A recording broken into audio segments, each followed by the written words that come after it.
Hello friends, आज की recipe है लौकी का कोरमा। लौकी का कोरमा बनाने के लिए सबसे पहले लौकी को धो करके लंबे लंबे आकार में कट कर लेंगे और उसके बाद उसमें लाल मिर्चा का पाउडर और नमक डाल करके अच्छी तरह से मिक्स कर लेंगे। और जब यह मिक्स हो जाएगा तब थोड़ा थोड़ा करके मैदा डालेंगे और मैदा को भी अच्छी तरह से उसमें मिक्स कर लेंगे। और जब बढ़िया से उसका मैदा की कोटिंग उस पर हो जाएगी तब कढ़ाई में तेल गरम करके उसको हम अच्छी तरह से छान करके क्रिस्पी होने तक छान करके निकाल लेंगे। देखिए अब ये अच्छी तरह से ब्राउन होने लगा है, इसका मतलब है कि ये तैयार हो गया है। अब इसको हम निकाल लेते हैं।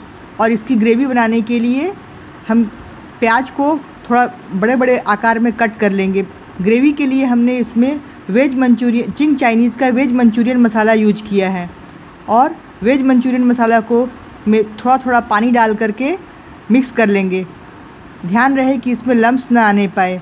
हमें जितनी ग्रेवी की ज़रूरत है उसके अनुसार हम पानी मिलाएंगे। और एक कटोरी में चिली सॉस, सोया सॉस और टोमेटो सॉस डाल करके मिक्स कर लेंगे। अब देखिए ये हम पूरी सामग्री को इकट्ठे कर लिए हैं। थोड़ा सा बचा हुआ था कढ़ाई में, इसको भी हम छान करके निकाल लिए हैं। देखिए इसको छूने पर लग रहा है कि यह अच्छी तरह से अंदर से भी पक गया है। कढ़ाई में फिर से हम थोड़ा सा तेल डालेंगे। तेल के बाद तुरंत बाद लहसुन डालेंगे। लहसुन को अच्छी तरह से छील करके कट कर लिया है छोटे छोटे पीसेज में। और जैसे ही हमारा लहसुन गोल्डन ब्राउन होने लगेगा हम उसमें प्याज डाल लेंगे। प्याज डाल करके हमें ज़्यादा नहीं भूनना है, थोड़ा थोड़ा करके उसको चलाते हुए थोड़ा सा भूनेंगे। उसके तुरंत बाद हम तीनों सॉस को उसमें डाल देंगे।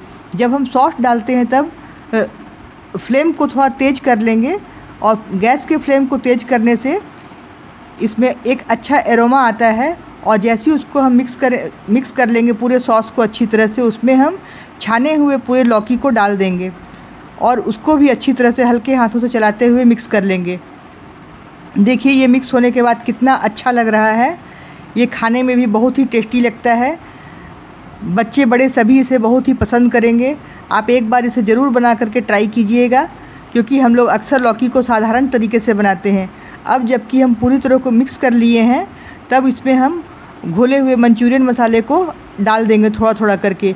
हम इसे जैसे ही डालते हैं ये खौलने के साथ ही इसकी ग्रेवी में थिकनेस आने लगता है, ग्रेवी गाढ़ा होने लगती है। और जैसे ही ग्रेवी गाढ़ा हो गई तो इसका मतलब है कि हमारी रेसिपी तैयार हो गई है, बन करके तैयार हो गई। ये हमारा लौकी का कोरमा देखिए बहुत अच्छा लग रहा है देखने में। इसे आप ज़रूर ट्राई करिएगा।